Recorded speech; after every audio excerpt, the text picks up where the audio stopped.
Bapak Ibu, saudara-saudari, umat sekalian, selamat pagi semua. Semoga kita semua dalam keadaan sehat walafiat pada hari Minggu Paskah ke-5 ini. Saudara-saudari yang terkasih, kecemasan, kekhawatiran, ketakutan sering melanda hidup kita. Kita cemas akan hari esok. Bagaimana hari esok? Apakah saya akan sukses? Apakah saya akan berhasil? Apakah saya masih hidup? Dan lain-lain sebagainya. Apalagi pada situasi pandemi COVID-19 ini, pasti rasa cemas, kekhawatiran dan ketakutan banyak melanda hati dan hidup kita. Sampai kapan wabah ini akan berlangsung? Bahkan bukannya terkait wabah, bagaimana pekerjaan saya, bagaimana penghasilan saya. Sudah berapa bulan di rumah terus tidak ada penghasilan. Banyak pertanyaan, kecemasan.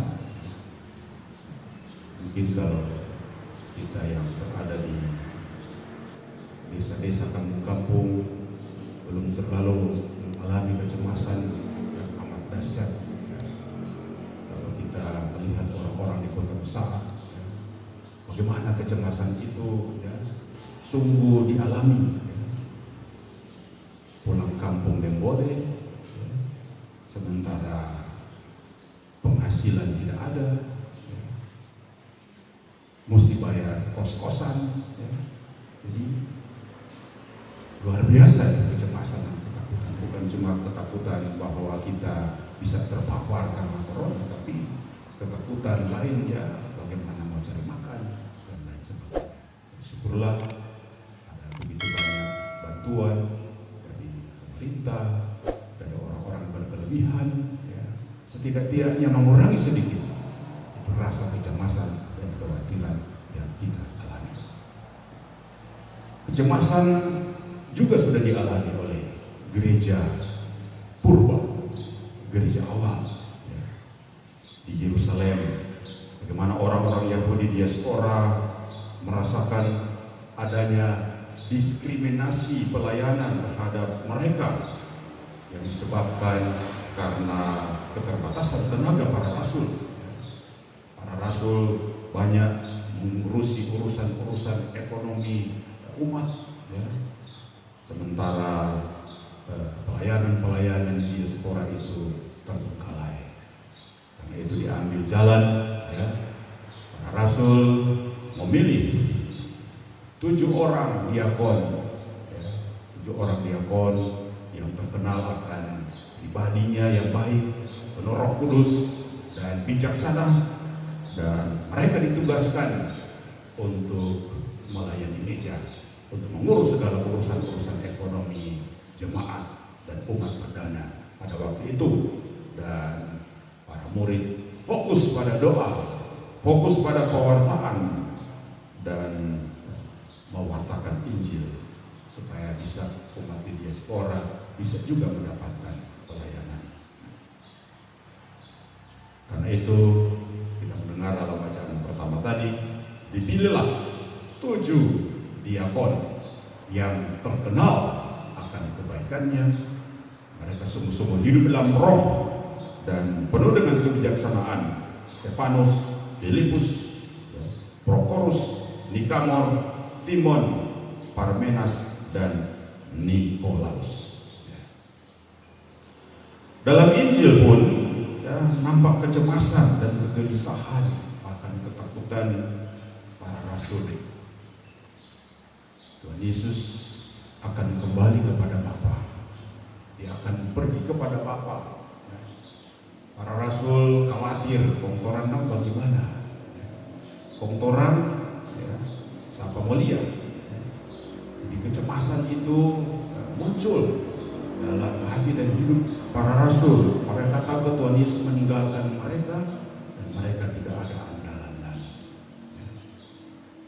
Tuhan Yesus bilang bahwa dia akan pergi meninggalkan mereka menuju rumah Bapa.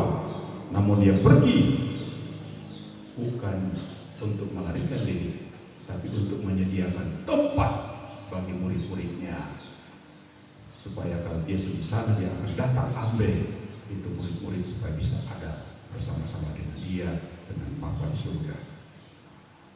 Karena itu Thomas yang pada beberapa minggu lalu ragu, ya, dibilang sebelum aku melihat luka, bekas luka di tangan dan belum mencucukkan jariku ke lambung, aku tidak akan percaya.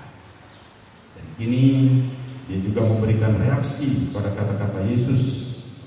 Dia bilang, Tuhan, kami tidak tahu kemana Engkau pergi. Bagaimana kami tahu jalan ke sana? Tuhan Yesus bilang, Akulah jalan, kebenaran, dan hidup.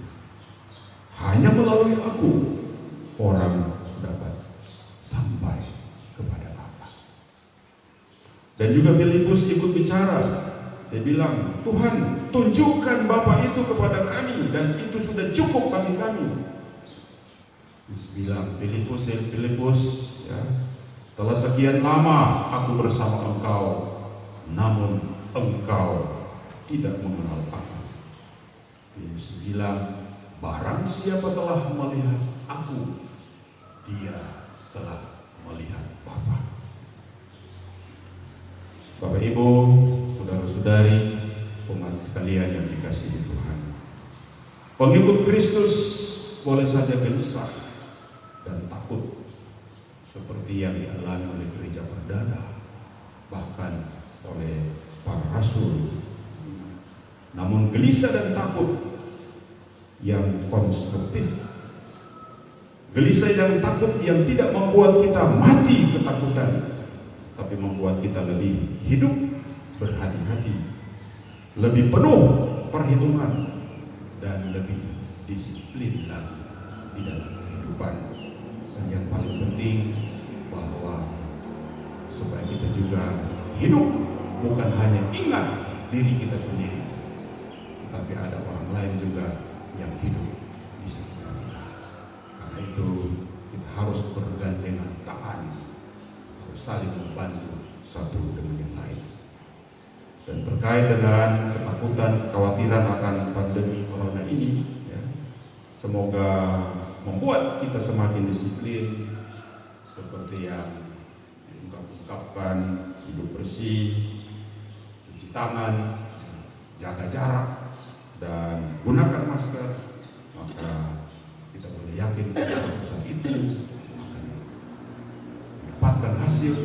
Kalau kita menjalankan itu dalam keyakinan akan Tuhan, kita berusaha atas rahmat dan berkat Tuhan, kita dimampukan untuk berdisiplin dalam protokol-protokol ini, maka kita boleh yakin satu waktu kita akan berhasil untuk mengalahkan pandemi ini.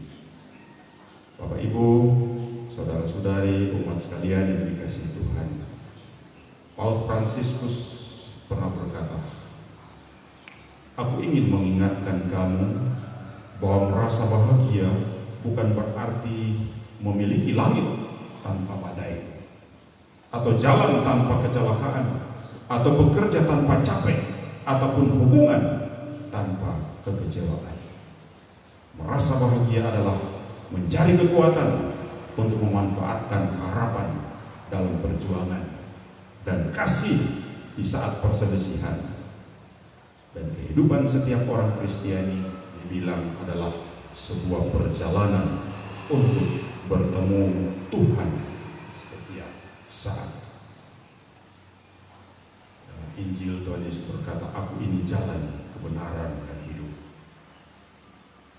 Dan Sri Paus mengatakan, keinginan mencapai hidup abadi dan bahagia menjadi dasar kehidupan ini. Jalan adalah arah yang perlu dilalui, ditempuh agar sampai ke tujuan itu. yaitu hidup abadi bersama dengan Bapa di surga. Pada jalan yang benar, ya, ada jaminan akan sampai ke tujuan yang dicita-citakan. Dan jalan yang sejati itu bukan barang yang berhenti, yang tinggal diam, melainkan jalan yang betul-betul bisa membawa ke tujuan. Jalan itu adalah jalan yang hidup, yaitu Yesus Kristus sendiri. Semoga demikian.